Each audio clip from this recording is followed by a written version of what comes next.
Hartlik goeienaand geliefdes, dis heerlik om julle almal hier te sien op so 'n koue, reënerige dag met 'n dak wat lek en ons net daaraan herinner dat ons dankbaar kan wees dat hulle vandag begin het om die dak te herstel. So ons glo dit sal binnekort iets van die verlede wees, maar is heerlik om so by mekaar te wees weer vanaand en saam hierdie Pinkster te vier en saam meer te leer oor wat dit beteken om te glo in die Heilige Gees. En afhanklikheid en bewussyn van die Heilige Gees te lewe, sy krag in ons lewens te ondervind en ook te ondervind hoe hy ons lei elke dag. Geliefdes, die Here wat regtig naby aan ons wil lewe. Die Here wat wil hê dat ons naby aan hom sal lewe. Dat ons lewens sal oorgee aan hom en eintlik elke dag in sy skaduwee sal bly, naby aan hom sal bly, aan hom sal vashou. Dis die Here wat jou uitnooi en sê, kom na my toe, elkeen wat uitgeput en oorlaai is, en ek sal vir jou rus gee. Die Here nooi jou vanaand om te kom rus vind. Dis dieselfde Here wat ons ook groet en vir jou sê, genade, barmhartigheid en vrede vir jou, en mag ons vanaand rus vind in sy genade en in sy liefde. Amen. Kom ons bid saam. Here, dankie dat ons weer vanaand kan saam wees. Dankie dat ons kan uitsien na Pinksterfees. Here, dat ons so vir 'n paar aande hier voor Pinksterfees kan by mekaar kom. Here, juis om onsself ook voor te berei en reg te maak vir Pinksterfees, die viering van die uitstorting van U, o Heilige Gees. Nie net op die aarde nie, maar in ons elkeen se harte. Want Here Jesus Christus, U het gekom en mens geword en onder ons kom woon. U het vir ons kom verduidelik en vertel van die Vader se liefde. U het dit vir ons kom wys. En toe het U ons U Gees gegee.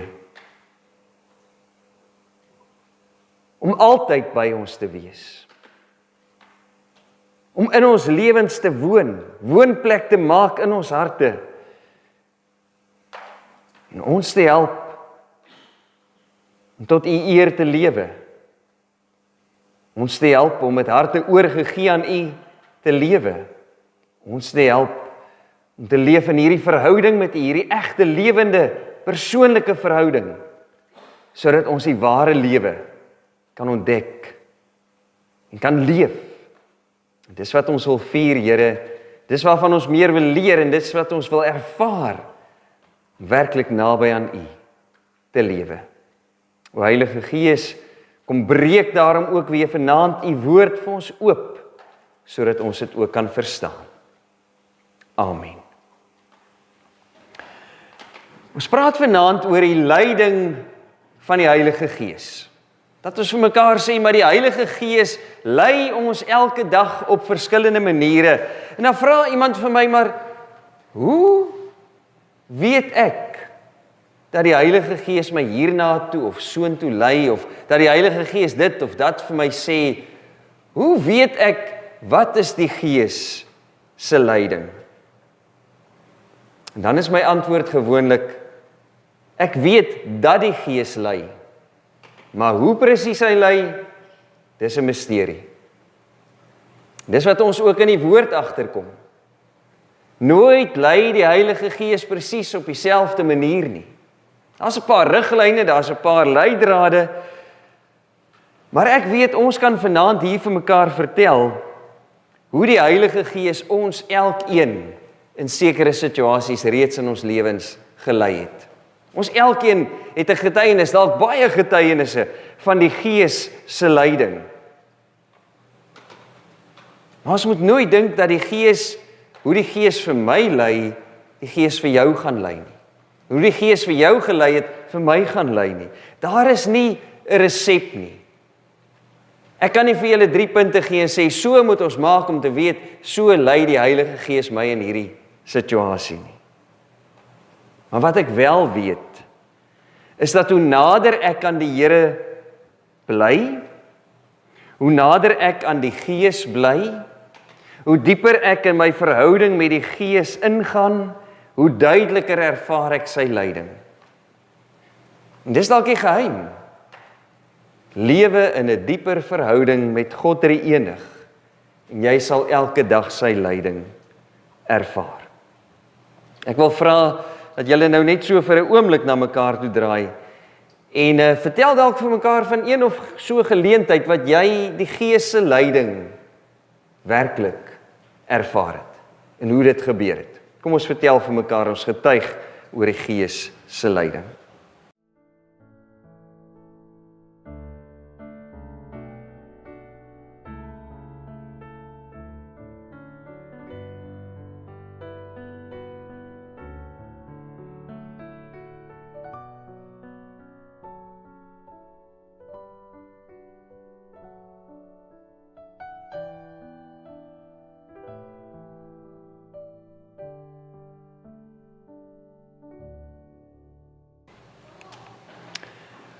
Ek wil u uitnooi om vandag saam met my sommer net deur die vroeë kerk se geskiedenis te stap, die eerste gemeente as ware, en agter te kom hoe hulle die Gees se leiding ervaar het.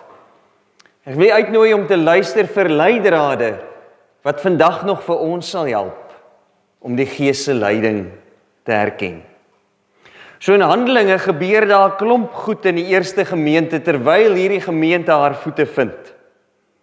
Hulle word die hele tyd gekonfronteer met moeilike keuses wat hulle voortbestaan bedreig het, bepaal het en hulle wese gedefinieer het. Besluite wat die kerk en die gemeente gekonfronteer het met wie hulle is, aan wie hulle behoort, en besluite wat hulle vorm en wat hulle uitdaag, en wat vandag nog vir ons help, as ons besluite neem as gemeente en as kerk. Voordat ons na die gemeente kyk, wil ek vra dat jy dink oor die volgende stelling. Ons verwag dat die Heilige Gees in die wêreld en in die gemeente se lewe werk. As ons sê ons glo in die Heilige Gees, dan sê ons eintlik ook dit. Ons verwag dat hy werk. Want die Heilige Gees is God in sy aktiwiteit. So as ons glo in die Heilige Gees en God Drie-enig, dan sê ons God werk deur die Gees. Ons verwag dat hy werk in my lewe, in die gemeente se lewe, in elkeen van ons se lewe. En hy's werksaam in die wêreld, in mense se lewens. As ons dit nie verwag nie, as ons dit nie glo nie, kan ons maar vanaand nou loop en die kerk se deure toemaak en sê, wat maak ons dan nou eintlik hier? Ons verwag dat die Heilige Gees werk. Dis 'n geloofstelling. Oral rondom ons is God aan die werk. Ons glo God is deur sy Gees teenwoordig. Hy is die een wat vir ons rigting gee, maar dan moet ons vertroue ten volle in hom stel. Dan moet ons altyd op sy leiding wag. Dan doen ek as kind van die Here, dan doen ons as gemeente van die Here niks sonder die leiding van die Gees nie. Want ons sal sê, sonder die Gees kan ons nie. Sonder die Gees se leiding kan ons nie. Dan soek ons God se wil. Dan probeer ons lewe volgens God se wil. As ons nie verwag dat die Heilige Gees vandag nou nog, vir ons wil lei nie, dan gaan ons nie wag op sy leiding nie. Dan gaan ons self inspring en self die dinge doen. Maar geliefdes, ons moet vir God kans gee om ons deur sy Gees te lei. Want dan sal ons gehoorsaam wees aan die Here se wil. En dis die volgende ding waaroor ons kan dink. Dink ons nog ooit oor God se wil? Of het dit maar 'n rympie en 'n refrein geword? Ja, as die Here wil. As die Here wil, sal ons dit doen. As die Here wil, sal ons dat doen. Ons bid in die naam van Jesus. Here, mag u wil geskied. As ons bid dat God se wil geskied, dan moet ons ook vra, Here, help my om binne u wil te lewe. Here, help my om agter te kom wat U wil is, sodat ek daarvolgens kan lewe. En dan kom ons uit by die Heilige Gees se leiding. Want die Heilige Gees herinner ons daagliks, oomblik vir oomblik, wat God se wil is. Die Heilige Gees help ons om volgens God se wil te lewe. Maar soms wonder ek of ons ooit by God se wil uitkom, al vra ons daarvoor. Kom ons regtig by sy wil uit? In die kerk, by die werk, by die skool, in my gesin, in my huwelik. Alles onder beheer van die Heilige Gees se leiding. Dis die implikasies. As ons onsself oorgee aan God, vra ons sy leiding, geesleiding, in elke aspek van ons lewens. So kom ons kyk hoe het die Heilige Gees in die eerste gemeente in Handelinge leiding gegee. Hulle eerste krisis, en dis baie keer waar ons die Gees se leiding opmerk, is as ons in 'n krisis verkeer. Hulle eerste krisis duik op as hulle teenstand en vervolging ervaar. Die reaksie op die evangelie is regtig oorweldigend. Baie mense kom tot bekering. Ons lees dat die Heilige Gees elke dag mense by die getal van die gemeente gevoeg het. So die gemeente bars uit sy nate, groei en groei en groei. Maar nou weet ons mos, die Fariseërs wat vir Jesus gekruisig het, die skrifgeleerdes, hulle hou niks daarvan nie. Die Jode hou niks daarvan dat hierdie nuwe beweging so groei nie. Daarom wil hulle dit verhoed. En lees ons Handelinge 4 vers 17. Maar om te verhoed dat dit verder onder die volk versprei, laat ons hulle dreig, sodat hulle nie meer met enige mens in hierdie naam praat nie. Ons moet hulle dreig, ons moet hulle afdreig. Hulle het hulle toe teruggeroep en hulle beveel om hoegenaamd nie meer in die naam van Jesus te praat of onderrig te gee nie. Wat sou jy gedoen het? As jy so gedreig is. Ons gaan jou in die tronk gooi. Ons gaan jou sommer doodmaak. As jy verder in die naam van Jesus preek. Wat sou jy gedoen het? Wel, die disippels gaan terug na die gemeente toe. Hulle vertel vir die gemeente wat hierdie Joodse leiers vir hulle gesê het. Wat doen die gemeente dan? Die gemeente bid. Ongelooflik. Hulle sidder nie van angs nie, hulle is nie bang nie, hulle hardloop nie weg nie. Hulle nader tot die Here en hulle bid. En hulle vra vir God se leiding.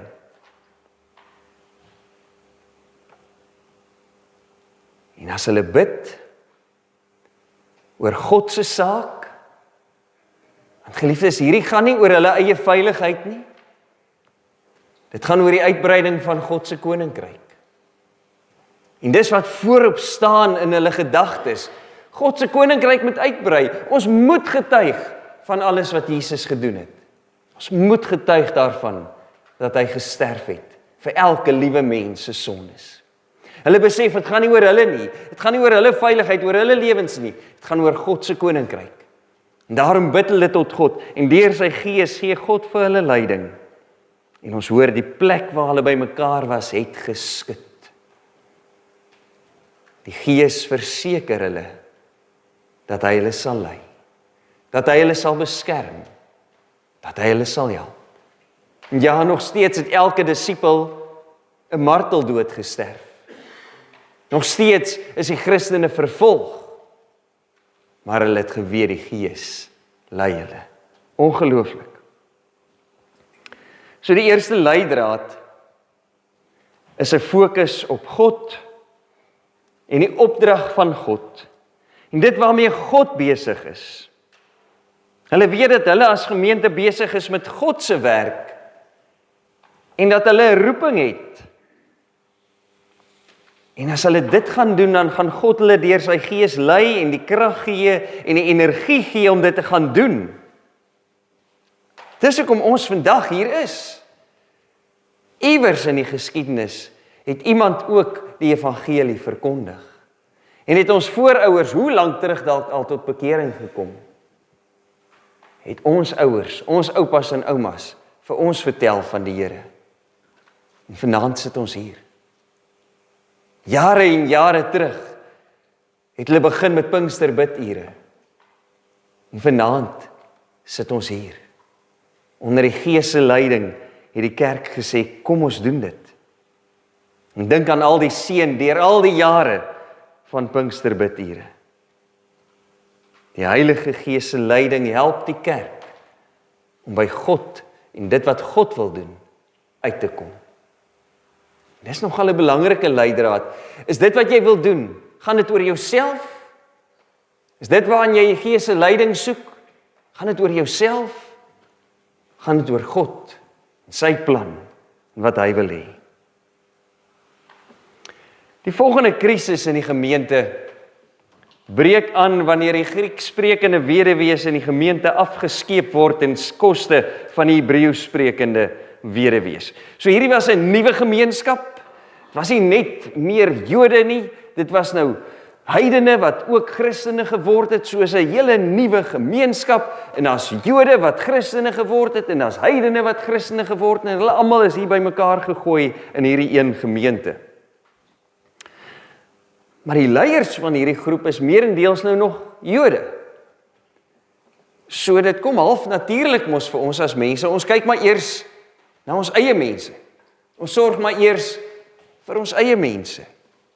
En ja, die weduwees en die weeskinders, hulle moet versorg word, dis tog wat Jesus gesê het. Maar sommige word afgeskeep ten koste van ander. Nou hierdie verhaal in Handelinge 6, nêrens in die verhaal kom die Heilige Gees ter sprake eintlik nie. Nêrens word daar gesê dat die gemeente gebid het vir die leiding van die Gees nie. Daar word wel 'n vereiste gestel dat die persone wat hierdie werk nou moet doen, vol van die Heilige Gees moet wees. Maar wanneer die gemeente oor hierdie saak besluit, dan is dit die apostels wat sê, weet julle, ons moet ons tyd en energie bestee aan die verkondiging van die woord en aan gebed. So hulle sê, ons weet waarvoor die Here ons roep. Ons weet waarheen die Heilige Gees ons lei. Daarom moet ons ander manne aanstel wat hierdie werk kan doen. Want barmhartigheid en deernis en aksie is net so belangrik, maar ons kan nie ons tyd ook nog daaraan wy nie. Ons moet ons tyd wy aan dit wat die Here ons voorroep. Daarom weet ons, hierdie besluit was nie sonder die Gees geneem nie.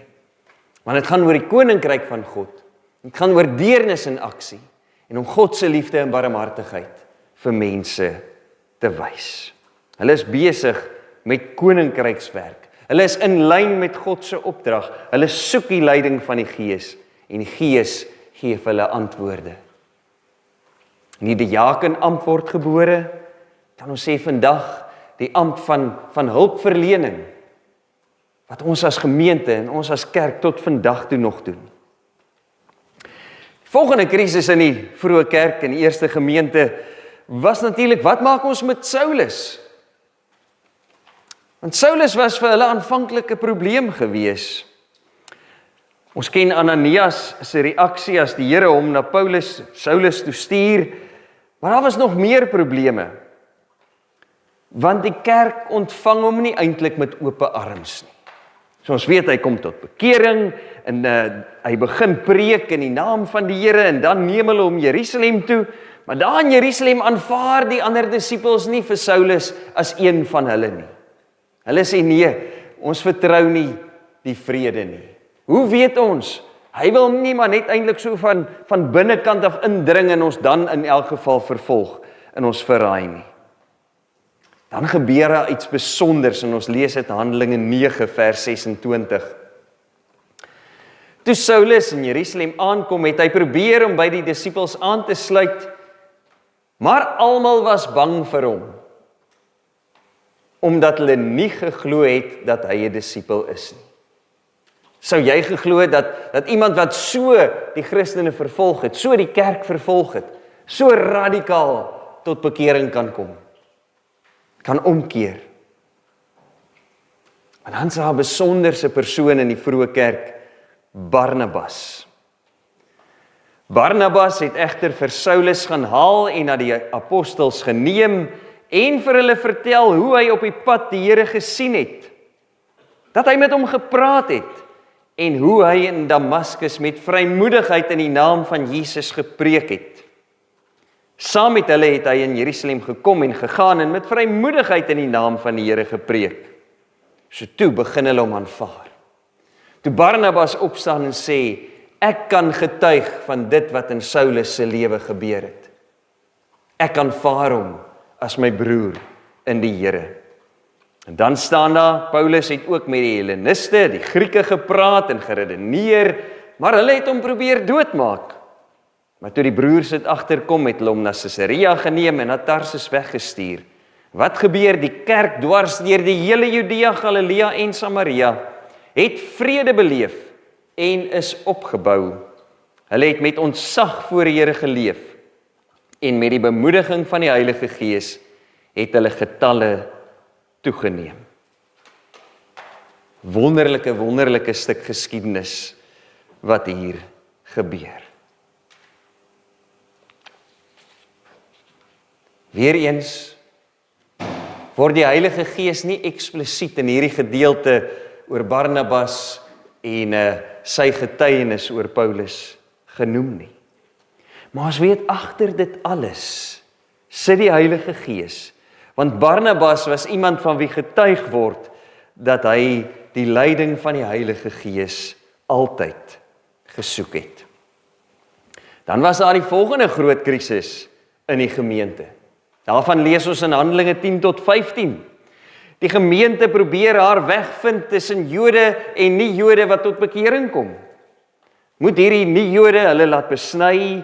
Moet hulle die wet van Moses onderhou? Moet hulle al die Joodse reinigingsgebruike nakom?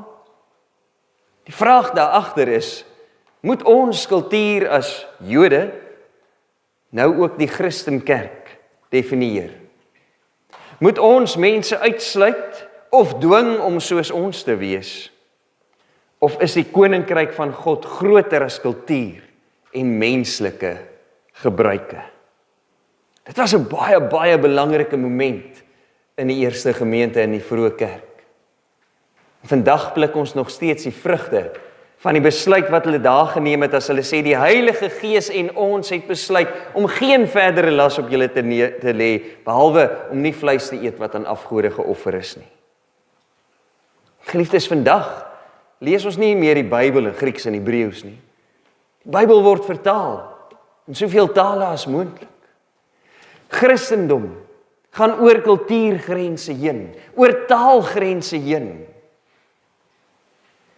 Ons is almal saam kinders van die Here. Die kenmerke wat uitstaan van die vroeë kerk, hulle worsteling was om die heeltyd God se wil te soek. Hulle het gebid en hulle het gevas. Nou ek wil vanaand hê dat ons nie net aan vas dink aan soos wat iemand nou sal nie eet nie of nie drink nie of nie dit of nie dat nie. Vas gaan net daaroor om jouself werklik waar aan God se wil te onderwerp. Te sê, Here, praat met my. Is om te wag op God se stem. Hoe jy dit ook al doen, maak nie saak nie. Maar is om te wag op God se stem. Dis daardie stil raak. Dis daai soek na God se wil. So daar's nog baie plekke in Handelinge waar die gemeente rigtinggewende besluite moes neem. Hierdie besluite het hulle gewoonlik geneem saam met die hele geloofsgemeenskap. Die hele gemeente was betrokke. Daarom skryf die gemeente in Jerusalem in die brief, die Heilige Gees en ons het besluit. Dis nie net die paar disippels wat dit skryf nie, die gemeente doen dit. Hulle was afhanklik van die Gees. Hulle het gebid vir die Gees se leiding en die Heilige Gees het hulle gelei. Maar daar is ook nog 'n ander manier waarop die Gees gelei het. Dis ook 'n verhaal waarby ons al die hele week stil staan, Handelinge 16. Paulus se reis wat hier teen 'n muur te staan kom, daar voorgekeer word met toedeure waar hy gekeer word om na sekere plekke toe te gaan waarheen hy wil gaan. En dan sien hy een nag 'n visioen van 'n man uit Macedonië wat sê, kom oor na ons toe en help ons. Ek wil jou vanaand nooi, plaas jouself 'n bietjie in Paulus se sandale. Reeds 2 keer het die Heilige Gees hom verhinder om te gaan waarheen hy wil gaan. En onthou, hy was besig met God se werk. Hy het nie gaan vakansie hou iewers op die Griekse eilande nie. Hy was besig met God se werk. Hy wou die evangelie gaan verkondig aan mense wat nog nie gehoor het nie. Maar 2 keer verhinder die Gees hom om te gaan waarheen hy beplan om te gaan. Hoe sal jy voel as jy in die aand gaan slaap en daar was weer 'n toedeur? Wat gaan deur jou gedagtes as jy nadink wat die afgelope tyd gebeur het en dan as jy aan die slaap raak, hierdie droom, hierdie visioen vir hierdie man uit Macedonië, hy roep jou, kom oor hier na ons toe. Wat my tref, is dat Paulus nie altyd seker was nie. Want ek glo Paulus het gebid vir die leiding van die Gees. Ek glo hy het in afhanklikheid van die Here opgetree.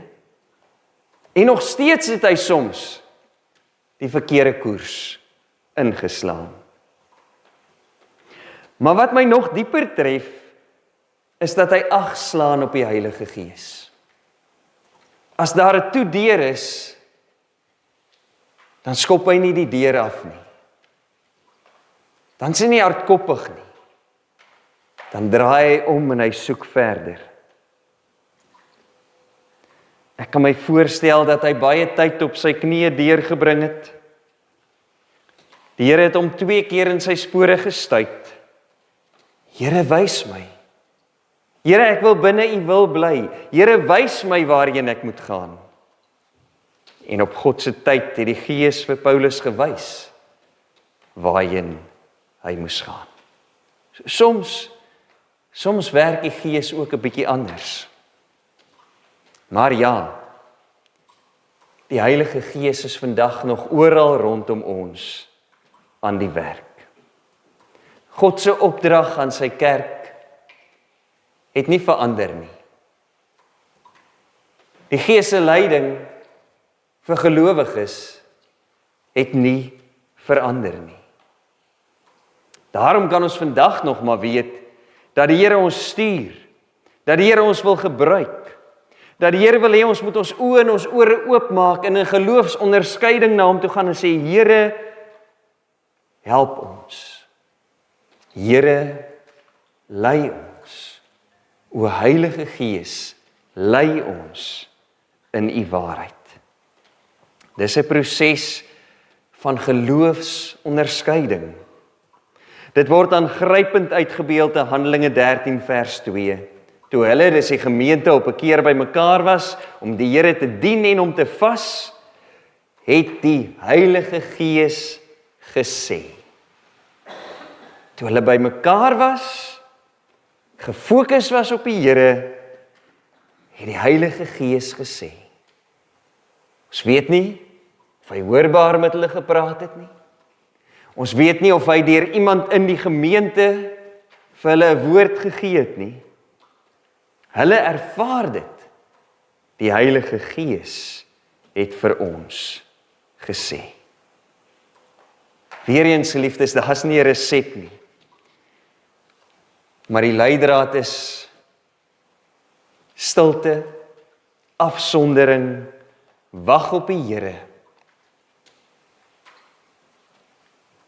Die Here is te vind vir die wat op hom wag. Wag op die Here. Wees besig om Gods vrae te vra. Vra vir jouself af, maar waarmee is die Here besig? In die gemeente se lewe, in my lewe, in ons gesin se lewe, waarmee is God nou besig? Vra vir jouself, wat probeer die Here vir my sê in hierdie omstandigheid? Wat ontdek ek van God as ek sy skrif lees? Wat ontdek ek van God tussen die bladsye van die Bybel? Maar dit gaan van ons vra om 'n nederige afhanklikheid aan die voete van die Here te sit en te wag op die Gees se leiding. Dis waar dit begin. Wag op die Here. Dis ook om in gehoorsaamheid erns te maak met die Here se opdrag. Gaan dan heen na al die nasies toe en maak die mense my disippels. Die opdrag van die Here het in 2000 jaar nog nie verander nie. Dis nog steeds presies dieselfde. Die geliefdes, as ons besig is met God se opdrag, as gemeente, maar ook as individue, as gesinne, as families. As ons vir mekaar sê, ons is God se gesin, God se familie. Dis hy wat ons lei. Dis hy wat ons stuur. En ons is besig met God se opdrag, hoe ook al, want daar waar jy is jy 'n disipel. By jou werk, in jou woonbuurt. Daar is jy 'n disipel, daar is jy besig met God se opdrag. As ons besig is met God se opdrag, sal sy Gees ons altyd lei. Altyd. En dan om saam met medegelowiges in afhanklikheid voor die Here te lewe. Die Here werk gewoonlik, so ek sê soms 'n bietjie anders, maar gewoonlik deur die geloofsfamilie. Hy gee ons vir mekaar, sodat ons mekaar kan help, sodat ons mekaar kan inspireer, sodat ons teenoor mekaar kan getuig, dit is hoe ek die Gees se leiding ervaar. En as ons by daai punt kom, dan is ons waar die Here ons wil hê. Want dan sê hy nou is julle 'n nuwe gemeenskap. Gehoorsaam aan my wil, afhanklik van my, gebind aan mekaar. Ja, en natuurlik in gebed ook.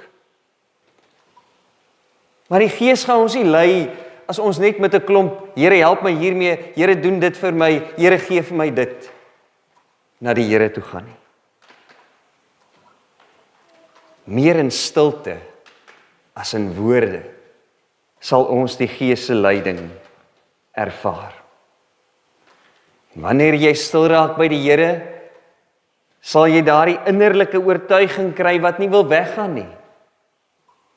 Wat jou net elke keer weer en weer kom verras. Jy sal dalk helderheid kry oor tyd. Geduld is nodig as ons wag op die Gees. Want die Gees werk soos en wanneer hy wil. Maar oor tyd sal jy helderheid en duidelikheid kry. Dalk sal die Gees iets swaar op jou hart sal laat druk. Hy sal dalk 'n persoon op jou hart lê. En jy sal dalk vir weke vir die persoon bid. En dan besef my ek moet na die persoon toe gaan. Die Gees sal iets swaar op jou hart laat druk. Maar die Gees sal ook vir jou vrede gee. Jy sal daardie innerlike vrede in jou hart kry wat weet, ek is in die regte rigting op pad. Die Gees lei verder deur doodgewone wysheid. Doodgewone wysheid. Ek dink die Gees lei meer dikwels deur die wysheid wat onder ons opgesluit is, as wat hy gaan lei deur tekens en wonders. Geesleiding lyk meer dikwels soos wysheid. Maar dis die geestelike wysheid wat ons kry as ons aan die Here vashou, op die Here vertrou, sy woord lees en oordink en vra vir sy leiding. As ons afhanklik van die Heilige Gees leef, as ons God aanbid en God op sy troon plaas en hom die Here maak van ons lewens, dan sal die Gees ons lei. Mag jy dit elke dag ervaar. Amen. Kom ons bid saam.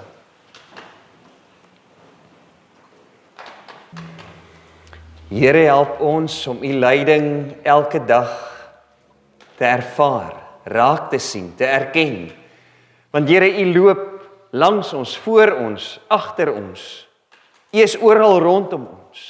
U omsluit ons werklik van alle kante. Daarom, Here, as ons dit besef, dan weet ons dat u ons lei op u pad. O Heilige Gees, dat u ons druk in die regte rigtings. Dat u vir ons sê, hier is die pad, loop hier langs. Ons moet net ons geestes oë en ore oopmaak, om die stem te hoor. En dan moet ons gehoorsaam wees. Dan moet ons volg, waar u ons lei. Here, en dis dalk die belangrikste wat ons vanaand moet besef.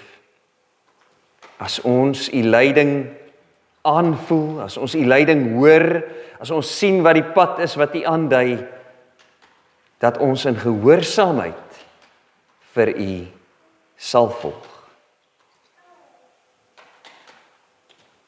Here, lei ook dan vir ons.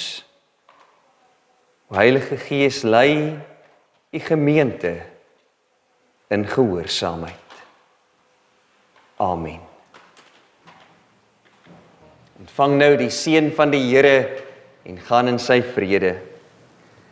Die Here sal julle seën en julle beskerm.